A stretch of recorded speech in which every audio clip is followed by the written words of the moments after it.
Welcome, everybody. Midlife Gaming Podcast. We are here today, episode 22. This guy, Steve, over here, and this guy, Archie, over here. How's it going, Steve? Oops, sorry. Pretty good, brother. How about yourself? It's going good. Got some great news earlier today that I already shared with you, so hopefully that stays good news. So today, we're going to talk a little bit about the PlayStation exclusives that were potentially leaked to be coming to PC. As well as Windows 11 and what that means for gamers, and then some troubling signs on the Halo series that's coming out. And then we're going to continue with our normal show stuff. So we're going to have video game 20 questions. I am the challenger this week, so I'll have to propose a... Well, I have my little phrase right here that I'm going to say for it, but we'll get to that later. So let's just go ahead and start off. Doop. First up is there was a list of major PlayStation to PC ports that were leaked out. We talked about this a little bit privately, but what do you think the likelihood is that every single one of these is going to make its way out there? I think it's pretty likely, to be honest. I think Sony has seen Microsoft's strategy and how they are expanded beyond the hardware. They understand that the install base for PC is infinitely bigger than any console hardware that is out there. Um, so yeah, I mean, they have the success of Detroit Beyond Human, the success of Days Gone, and Horizons at this point to go off. So I think they know that it does benefit them to expand the market. The only thing that I'm still a little torn on is I personally don't see Uncharted and God of War coming just because those two are such mainstays and so synonymous with the PlayStation hardware, whereas all these other titles, like they're mostly all new IPs. Right. Everything else that has been ported over. And you do need something to I mean, you don't, but you do. So the reason why Microsoft can do it is because a PC is still a Microsoft product. They're still making their money somehow, and they have the Microsoft Store. They've got all those ways that they can still keep their profits. With Sony, they only can go through a Steam or an Epic Game Store, so they're giving up 30% right off the back there. I forgot what Epic's whatever deal thingy is, but Right. yeah. So I'm curious on this one. I believe it for everything except for God of War and Uncharted. I can see Uncharted maybe they did 1 through 3, like whatever old remastered edition they had or something. Mm-hmm. Like I could see that happening. Like, oh, now if you want to play 4, come and get a PS4 or PS5. I could see that. But God of War, man, that was such a good game and such a masterpiece. If I worked for Sony, I would have a hard time letting that one go on PC. Yeah, I agree with you. It would definitely be a hard pill to swallow at Team Sony to release a game like God of War or even the Uncharted collection. Even though I think the Uncharted collection probably has more likelihood than God of War making it to PC, just because I could definitely see it being some type of like cross promotional thing with their movie that's coming out, which I don't think has a date yet. And it might have a date. I'm not sure about that. But I could see that being a thing like, oh, hey, movie comes out this holiday, but this summer we're releasing this on Steam or whatever platform they decide to move with. Most likely Steam. Ghost of Tsushima would be a great one. And we talked a little bit about the treatment that they would get on PC. And you have experience with Horizon Zero Dawn, which I think actually just went on sale today too. On Steam. Horizon Zero Dawn got a great PC treatment, so you think that the same one happened here as well, right? Yeah, I do, and I actually haven't played Horizon Zero Dawn on PC. Our friend Badfish has. Oh, okay. Like I've always said, it's hard for me to go back and play a game, and I beat that game almost to platinum on the PS4, so I don't feel like going back to it. But what was I saying? Yeah, I think they would get the same treatment. They're not gonna release something subpar, and I think honestly that's one of the strong suits that Sony has is their exclusives have all been AAA quality. They haven't really had a stinker. The thing that they consider a stinker was Days Gone, and even that is a pretty polished game. So Yeah, it's a pretty good one. I think, man, I really do hope that God of War does come to PC, but I think that they do lose out. Sony themselves lose out a little bit on potential sales if I don't know. Let me ask you then, because I don't really have a justification for the statement or anything. But let me ask you: do you think that Sony loses out in the long run in total sales of a single game when they choose to make it exclusive versus if they were to release it as it's console exclusive to PS5 or PS4 at the time, but it's also on PC at the same time? I think they do, to be completely honest. I I did as because well. that's always an argument that a lot of these companies make when they do their console exclusive. They like Dead Rising is a good example. There's a few of them who have done that. Man, it's hard for me to think right now, but there's a couple of those guys who have done that. They did their first game, Tomb Raider's another one. They did the first game exclusive to the platform, and then all the sequels came out on mass platforms because they get like it's like a, hey, we give you enough money to make this, and if you make a profit, that's great, but you might not. But hey, at least you got funded through this development and you made it, type thing. But um, yeah, it's still a challenge. The big thing is they want to. I mean, I think it's getting to a point, and this is probably why they're starting to open up. It's getting to a point where you just don't need the hardware anymore. Like they've Yeah, always sold hardware at a loss, and the only reason that you've continued to make the hardware is because you get a percent of all the sales of the software that are sold on your on it. hardware. You get a licensing royalty, whatever the case is, for each copy. And then of course through your marketplace, you're taking 30% cut of anything that's being sold on your marketplace. So it really is advantageous to Sony to not really embrace the PC culture that much because all they would be able to become at that point is a publisher. Whereas Microsoft themselves, they already are a major publisher and they've got Windows over them, you know what I mean? And they've got substantial PC titles as it is already. Whereas Sony, they have to build up a entire ecosystem to support PC or just accept, okay, we lose 30% of all of our sales when we go through the Steam marketplace. And then we also can no longer be a publisher ourselves anymore because who would want a Sony marketplace on a Windows PC? And that would be even more hoopla about why aren't you guys just on Steam?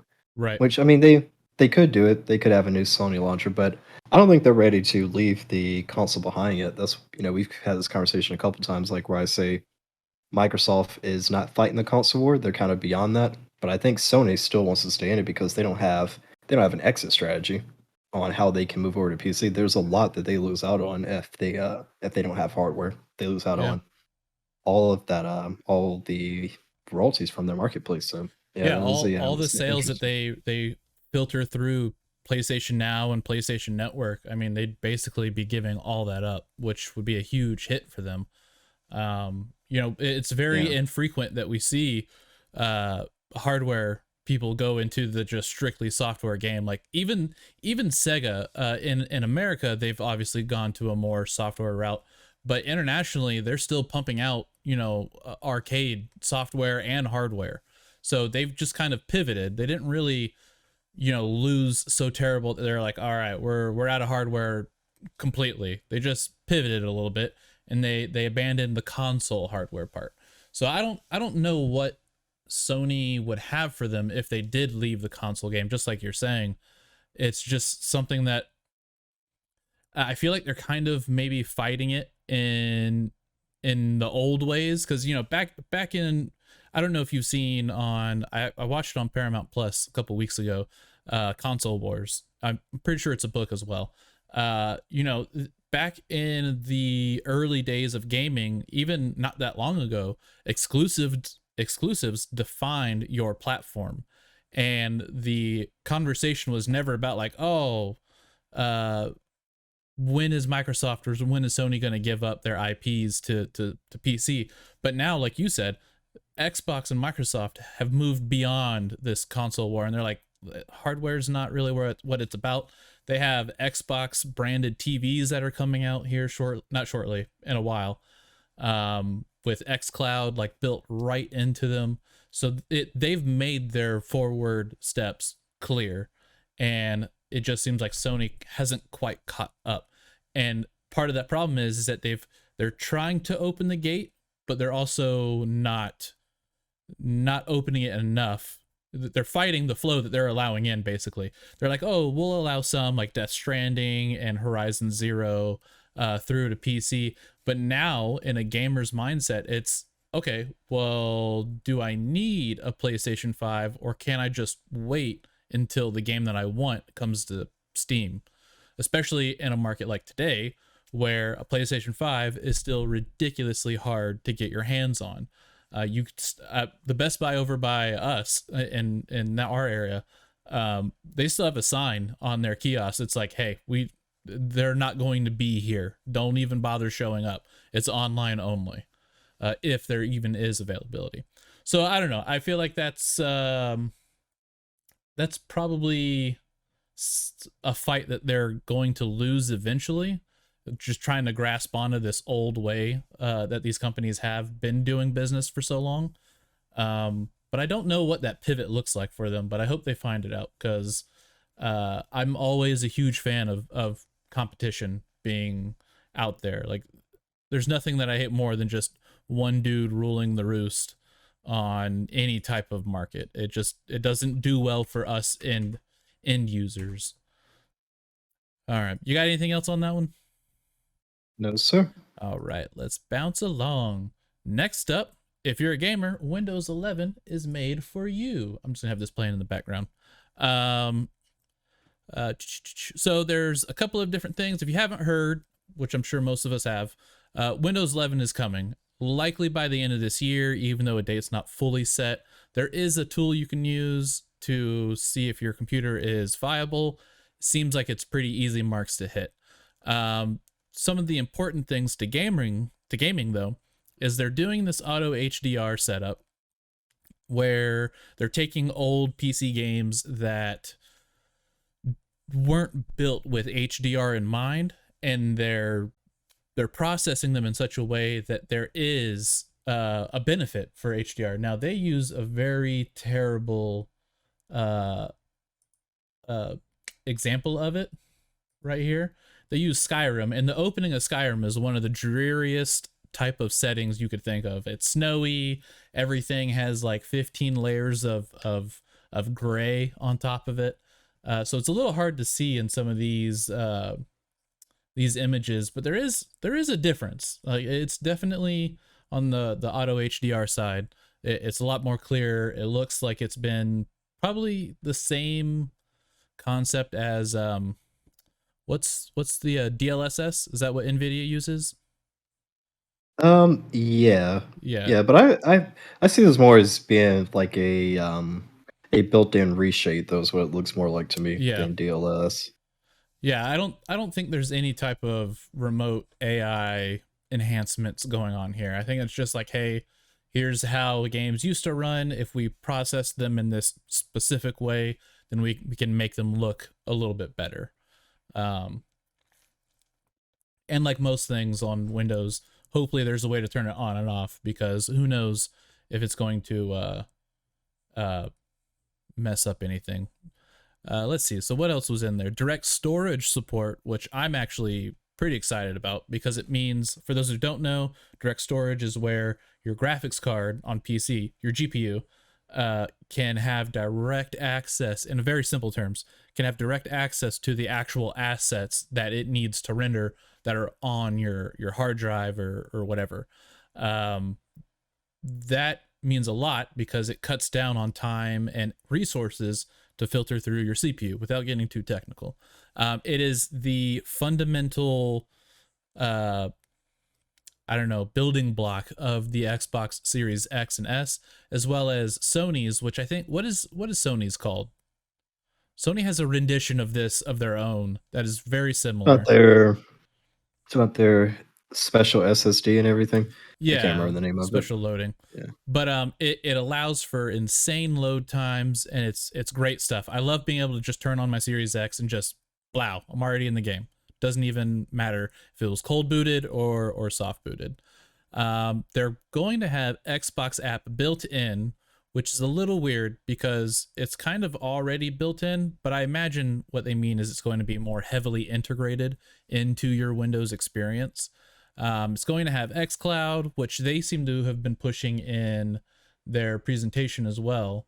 That, even if you don't have a top of the line gaming PC, as long as you have Windows 11, you have xCloud built in, meaning that you have access, assuming you have Game Pass, you have access to several titles through xCloud and can play them, fast over the internet, assuming you have a fast internet connection. What are your initial feelings about Windows 11, Steve? Because we haven't really gotten hands on with it too much. We've seen a couple of videos, but I want to know what your thoughts are on it. I'm in the wait and see camp, to be honest. It's actually available now in the insider bills. Yes. I declined it today because, yeah, I'm not ready to take that plunge, to be honest.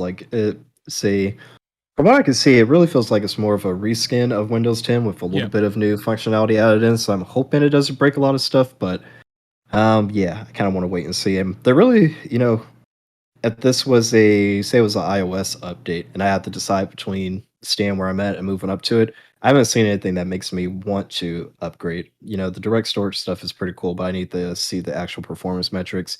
I don't like how they've centered the Windows bar in the middle, so I'm hoping that can be Yeah. changed as we see that on the screen. But um, I mean, I don't.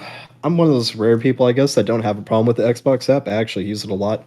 Same here. My TV is behind me, over here, behind the slot machines, and so I'll use the remote on the PC a lot if I can't get the remote. If I don't feel like getting up to get the remote, I'll just Right. use the remote on the PC. So I'm just, I mean, they what can they do wrong? I mean, as long as they don't break my computer, brick it, I'll be fine. Right. Hopefully, it does bring some performance improvements, though. That would be the only thing I would have because I've been doing personally a lot of troubleshooting recently with different PC games. So, Yep. I think the about the center, your Windows start stuff being in the middle of the screen. My initial reaction to was like, hey, that seems kind of weird. We've had it at the bottom left and it's been movable, which is something you don't get either in Windows 11, at least not right now. Um, but then they started talking about how it was more intended to be friendlier across different monitor types, because now we have in industries there's still 4x3 monitors. The common monitors at home are like 16 by 9, sometimes 16 by 10, and then we have ultra wide monitors which are like 23 by 10 or 23 by 9, and now there's like super ultra wide monitors that are basically two widescreen monitors shoved right next to each other on the same panel. So I think as a previous user of an ultra wide, I kind of understand the desire to have it in the middle, because it does feel kind of weird to like whip your head all the way down to the left yeah, every time you're trying to figure out something. So I can kind of understand that. I just wish that the option was there for like, hey, if I'm one of these nut jobs that loves my start window being on, or my start tab taskbar being on the right side of my screen, then sure, yeah, let me be that person. I don't like the restrictiveness of it.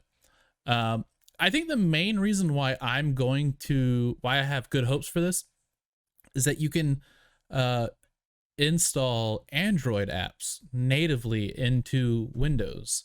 During the presentation, they did say that you can go right to the Microsoft Store and click inside of the Amazon App Store and download whatever. But since then, they have confirmed that you can just side load an Android APK file like directly.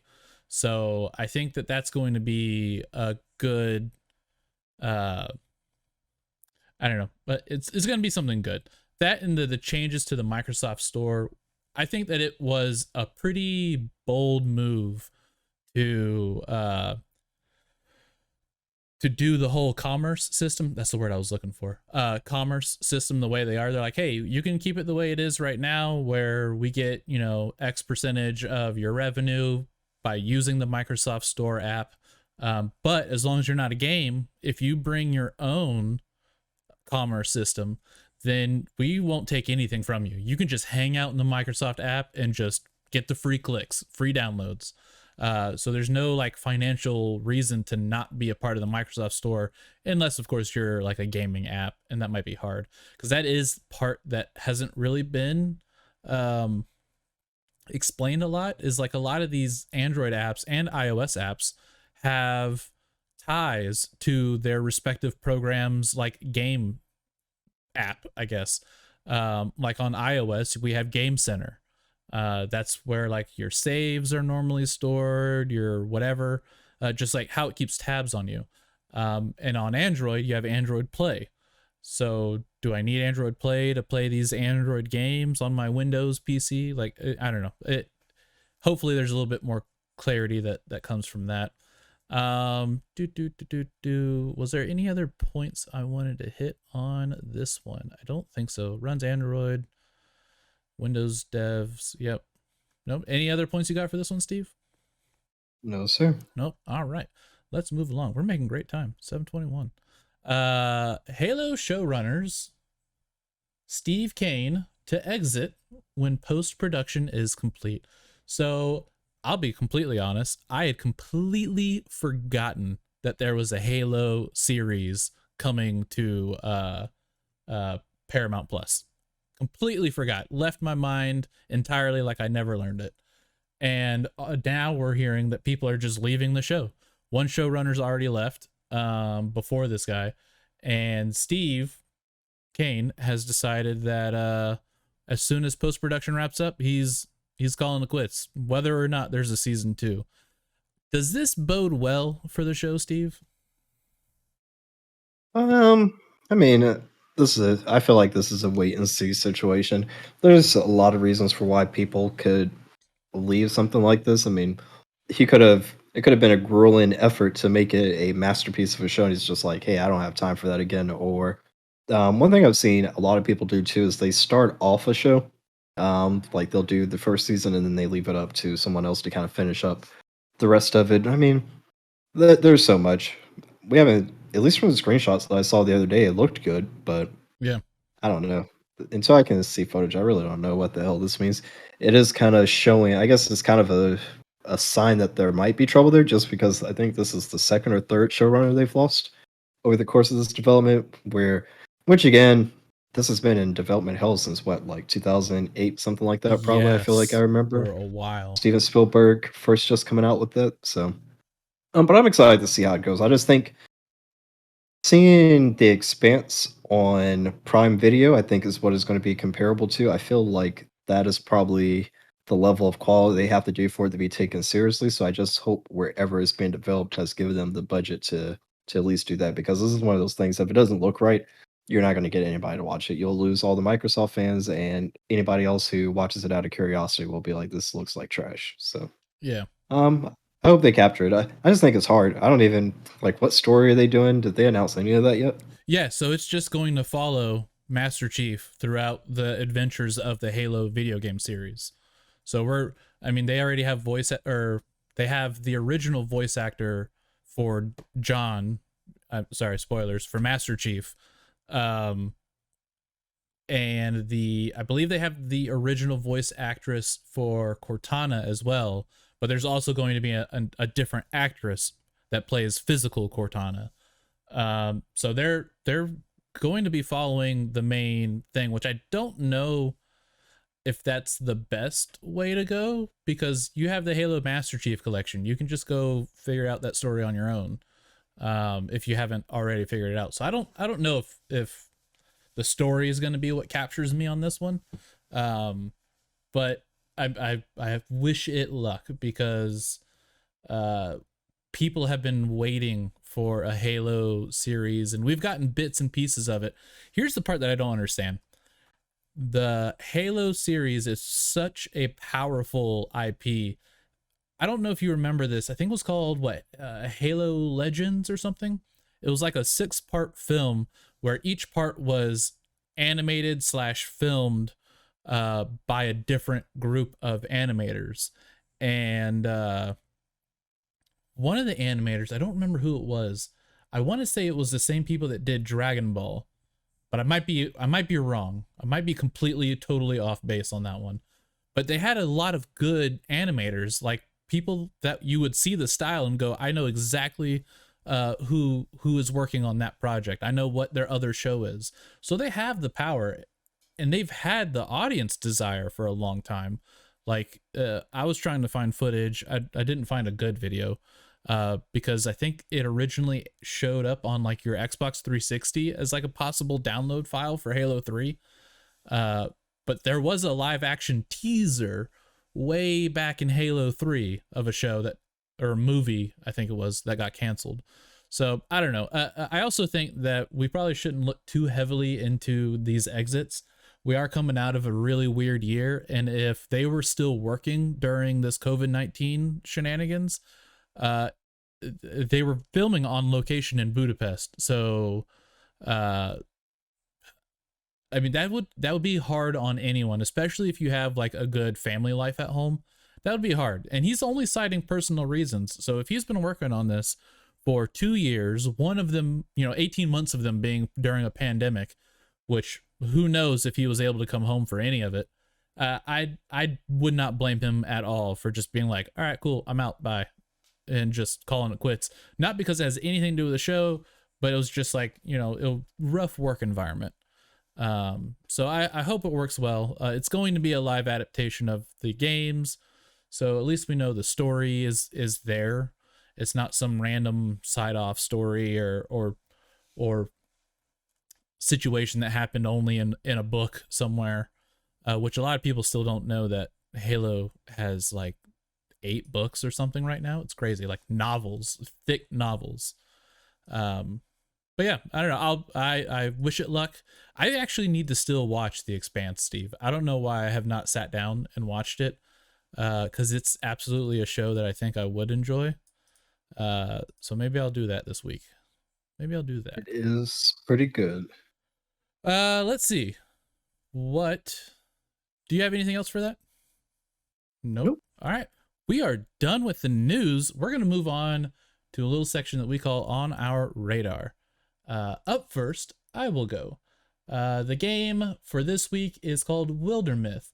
And what really caught me was not only its art style, but its mechanism. So you're going through this story as as just a normal person set in a fantasy environment, and it's a tactics based fighter, and your decisions control everything. Like what we're seeing here in the video, you can fight or you can hide or you can make different party based decisions. It seems really well done and in depth. And the great part is you follow your hero that you pick or build, um, all the way through. Like you start when they're just, farmers with pitchforks, and you move all the way on throughout their heroic days. And what happens at the end is you eventually, if it's part of your decisions, you have kids or you find other people and you continue the story on through there. I don't know what the like overarching story is. It might just be like general fantasy. The map looks pretty large in here. So I immediately added it to my wish list.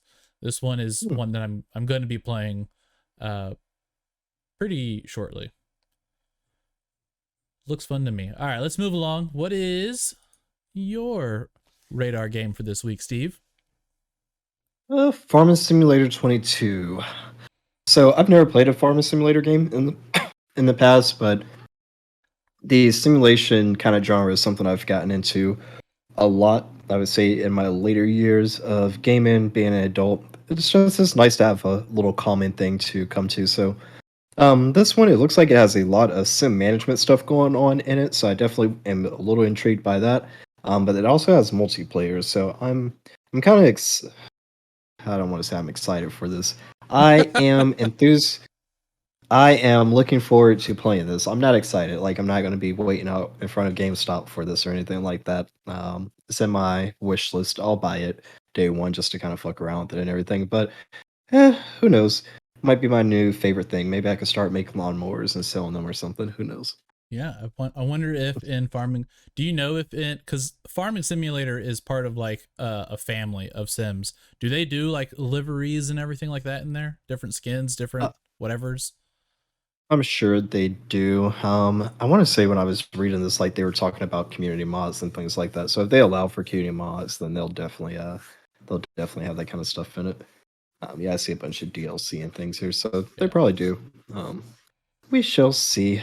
we Yep. shall see. But yeah, I mean, as long as it's right price, I'll end up getting it. If it's like $30 or something, I'm not paying $60 for Farming Simulator 22. But man, it's one of those things that if I could get I have a pretty big desk, but I need a room big enough to put like two of these desks together, and I would have like one station set up for racing, and I have another one set up for like my flying shit, and then Right. it'd be perfect. But until then, I am sticking to flying at the moment for the peripherals.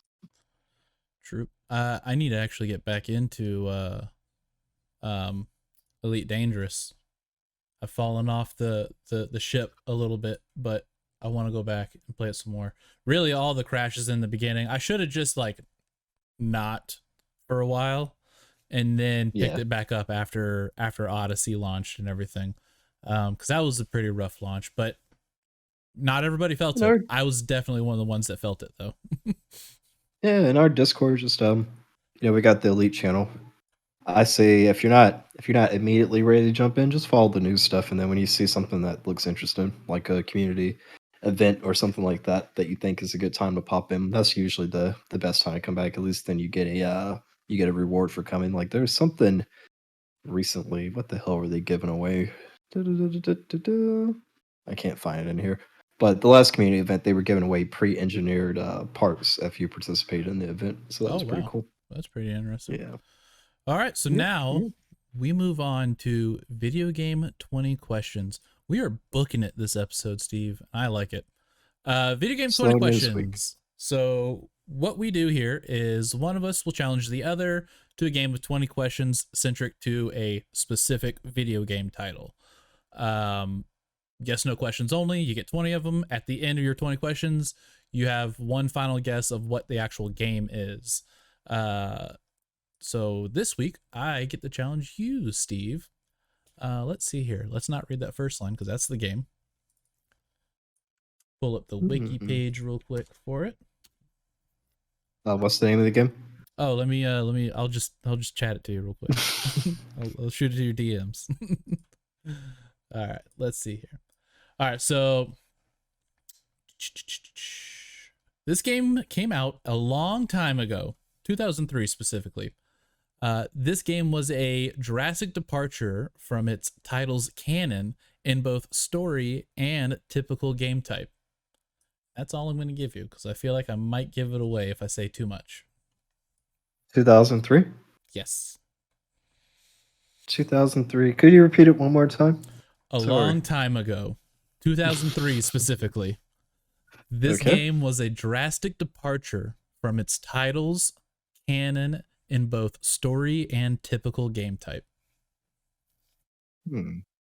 Okay, so a game in a series is a sequel. 2003. Is this exclusive to a platform? No. Would you have answered that same way if it was it's been on Xbox and Xbox One and Xbox Series X?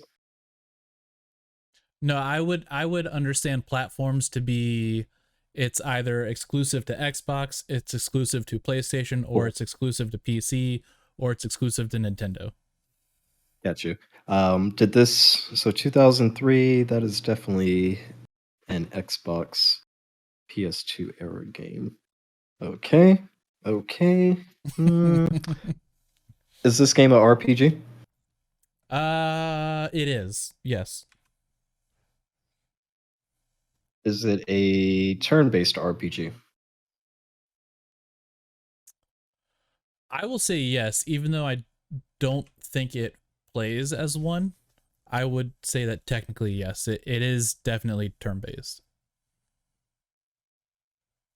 Is this title in the Final Fantasy series?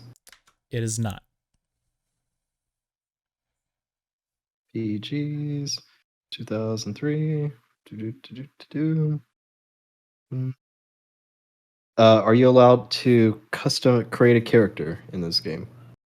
Hang on. I'm pretty sure the answer is yes, but I want to be sure.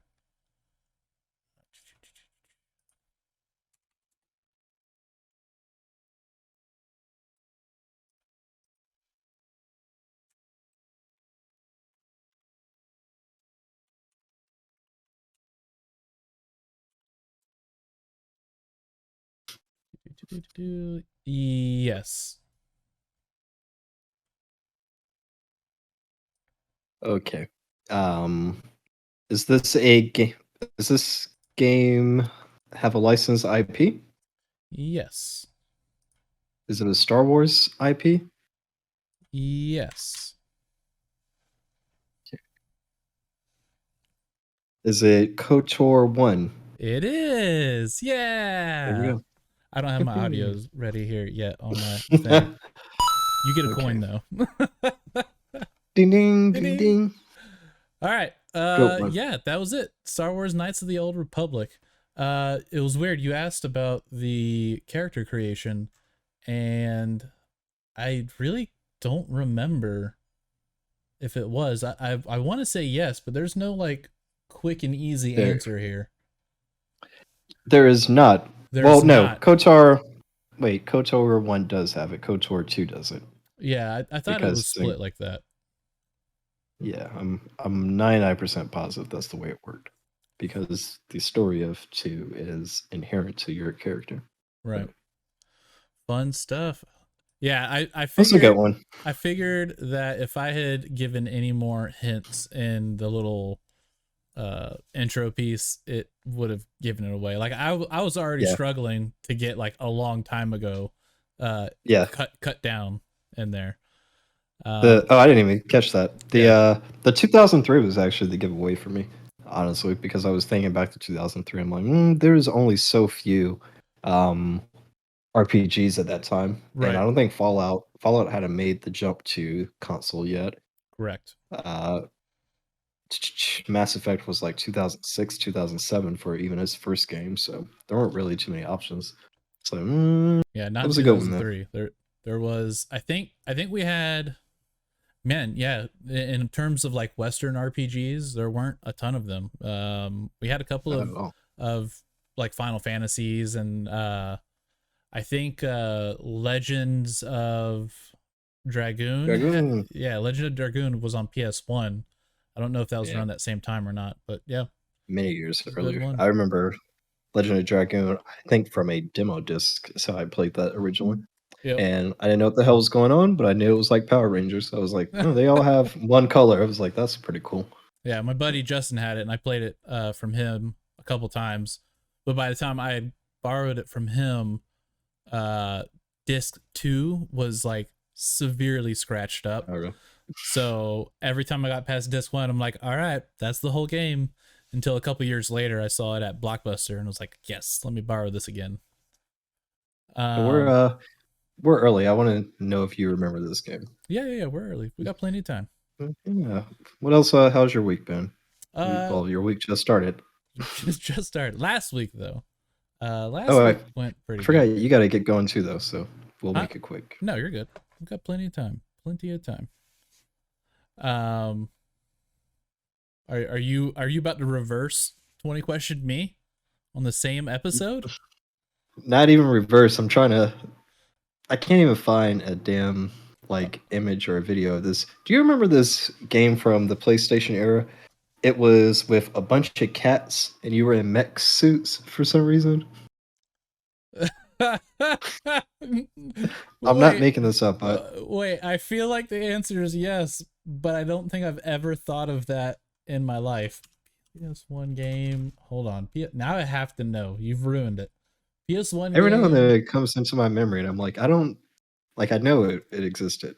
I found it. Cats in suits. You found it? Found it, and I don't know why the hell I was playing this, but this was a demo disc game. It was called Tail Concerto. Tail Oh, Concerto. that sounds so familiar. Here, Oh, actually, I can. concerto. Yeah. Oh, is that what it is? Here, I sent you a bit. No, I don't know why I had this though. I don't, for no fucking reason. I have no idea. Was this a regular demo on like the regular demo disc? Is that the way it worked? Because it says imports on it. Maybe it was that PlayStation Underground It thing that they might were have been doing on the back. underground disc because I know that there was a ton of stuff that was on there that did not All see the the life of comments on this day. video are people saying, "Oh my god, I've been looking for this for years." Where'd you send that Yeah, link I have at? a. In Twitch chat right here. Oh, right here. Yeah, let's pull this up real quick. Like the gameplay was so weird. I just remember, but I remember this demo just having a badass boss battle though. Like I do remember that. I know I had a Oh PlayStation Underground disc that had Jedi Star Wars Jedi Power Battles. That one was pretty fun. Oh, I know this game. I've played yeah, this. I have absolutely everyone played have. this. All What? I remember like it's such a cool little game though. But it had that I just remember there being a cool boss battle in this game. Like there was this giant like flipping. I don't know what the hell it was. Like a giant floating. There is that the evil thing right there? Looks Yeah. like it, yep. I remember this being a lot bigger though. And maybe it was the CRT effect or something. I don't know. It might have been. I saw Oh something. my I god. saw a piece of like art reworked from.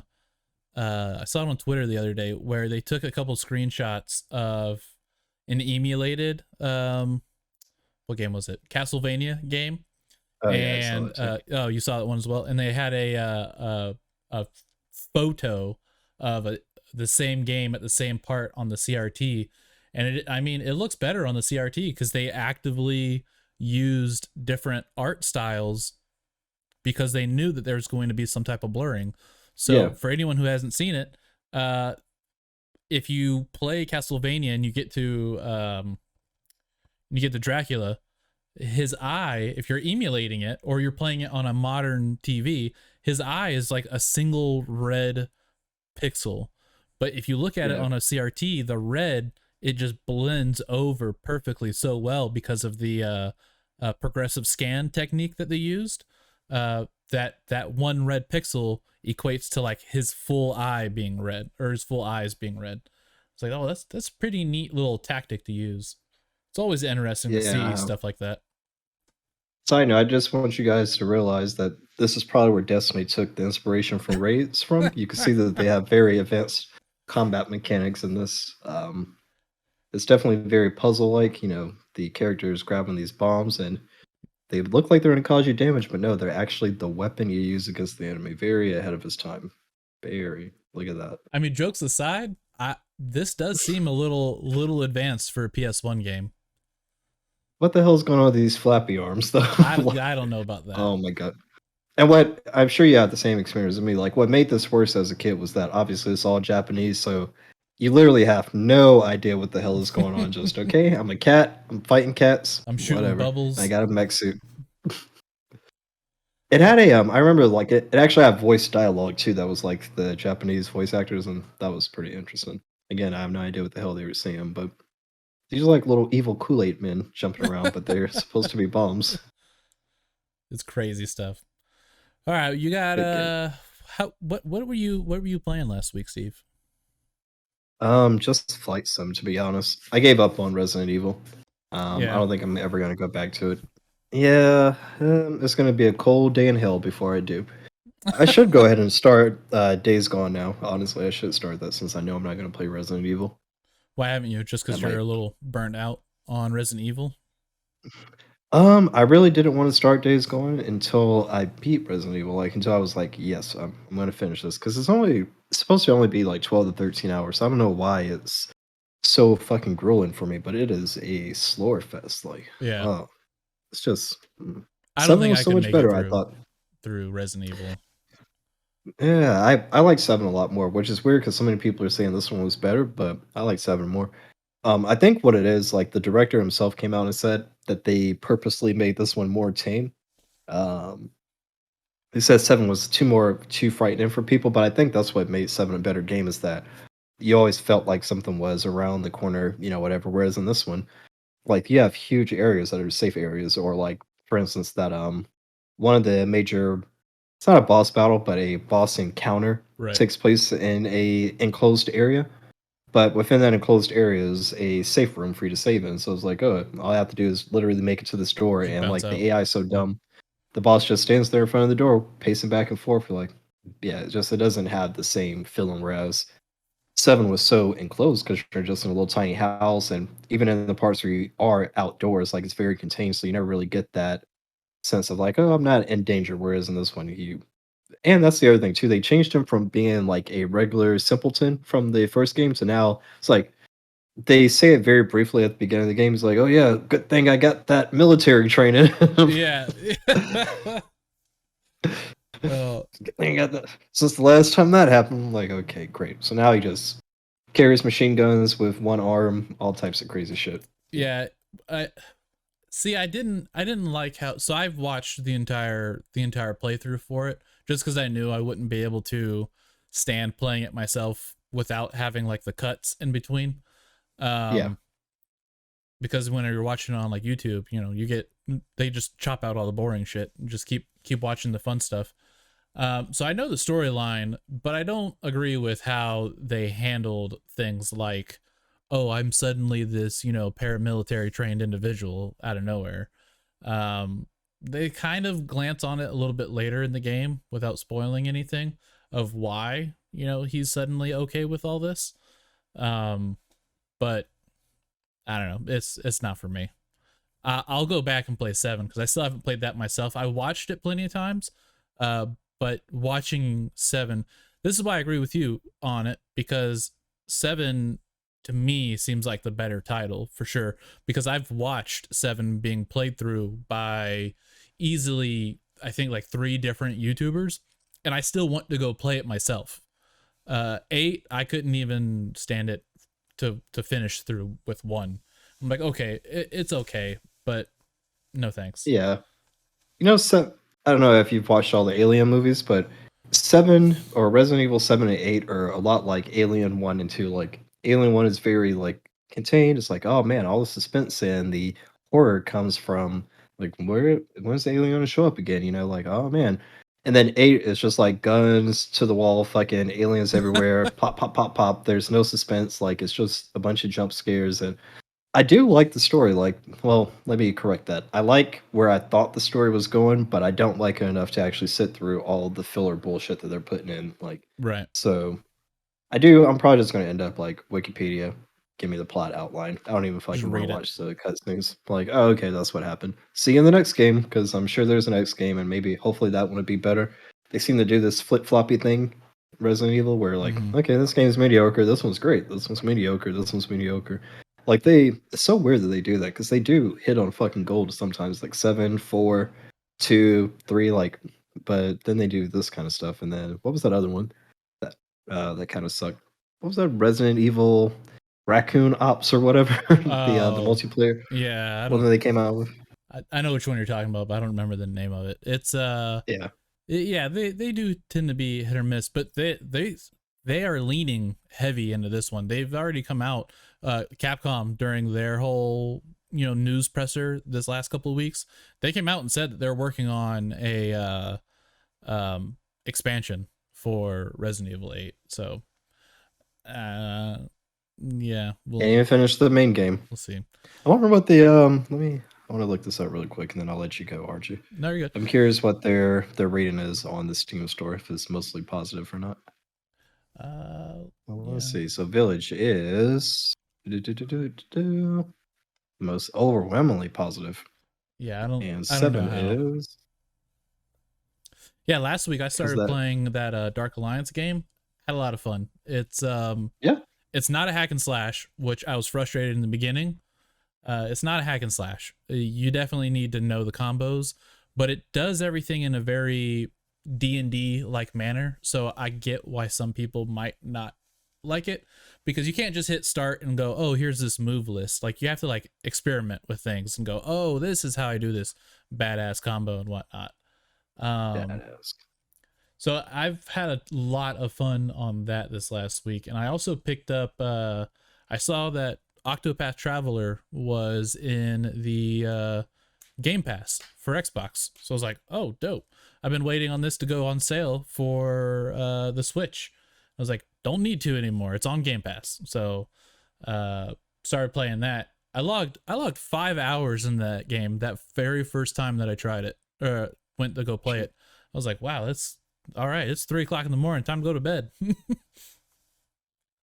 That's funny. I don't know about how this is overwhelmingly positive. I think that this is I probably like a review bomb in the opposite direction. They're like, oh yes, tall lady. Let's see what some of the top comments are. no, a lot of like even man, and this is why sometimes I don't want to say I don't trust opinions. I never trust opinions. I'm very much like I trust the opinions of my close friends who could tell me more about it. But like I really hold Steam reviews with a grain of salt, unless it's something where I'm like a racing game is a good example. Like I know those people know what the fuck they're talking about. If they say Right. it's bad, it Right. is bad, you know. But I feel like this like follow the leader culture happens a lot where people just rally around each other and they all say like especially with the critics. Like I feel like the critics really like they kind of jack each other off and they're like, oh yeah, all my friends over at IGN said it's good, so hey, we're giving it a positive review as well.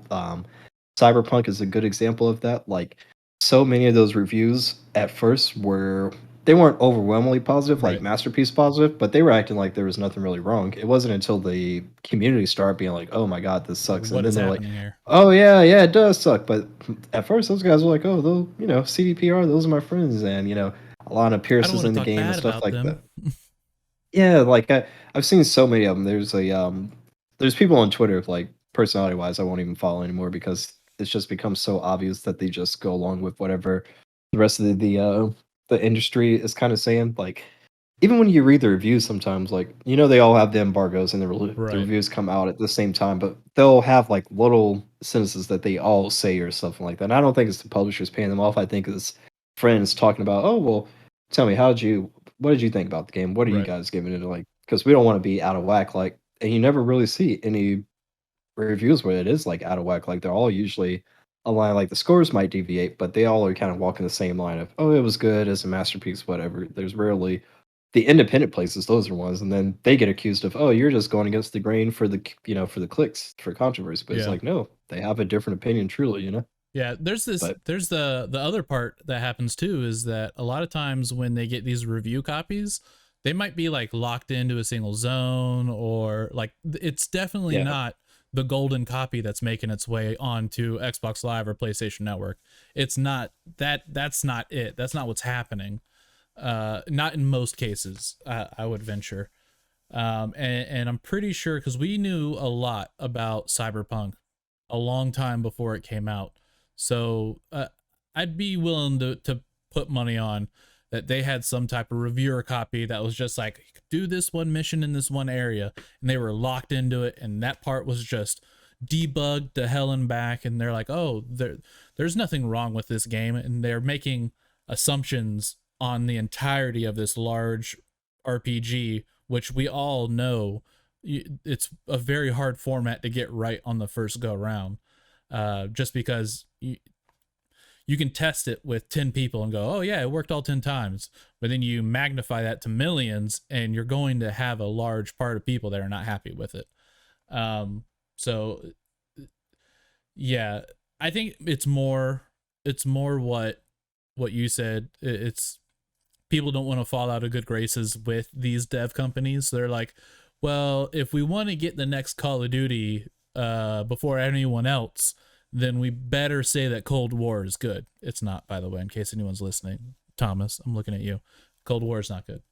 Um, I will say before we go though, this comment on for Resident Evil Village says Resident Evil, the ultimate child custody battle. And then it says Ethan's hands alone have gone through more trauma than half of the Resident Evil cast, which is true. Did you get to that point where he loses his hand? like I got to the point where it felt like his hand was getting fucked up the entire time. Like, Yeah. to be honestly, there was one part where his hand got cut off, but then he put it back He together, and I'm he like, I put don't know he what the put fuck's. water on his wrist and he's just like, "Oh yeah, click." That's how that works. You figure It's out a why though. I'll at least tell you that you do figure out why. It's just it's a it's just solid stupid dream. is Good. all. No, it's not a Yeah. dream. It's just stupid. That's all. Well, we'll see what happens. But yeah, um, yeah, interesting. Interesting. I thought it sucked so far. If I ever beat it, I don't know how it happened. You were sleep gaming. Yeah, I don't know how it happened. All right. Well, Uh, that's it for this week. Steve, do you have anything to plug? Anything you'd like to share with the world before we step no, off sir. this Monday evening? All right. Me Nothing. neither. Everyone, Be safe out there. Have fun. Play mini games. And come back. Love y'all. Bye.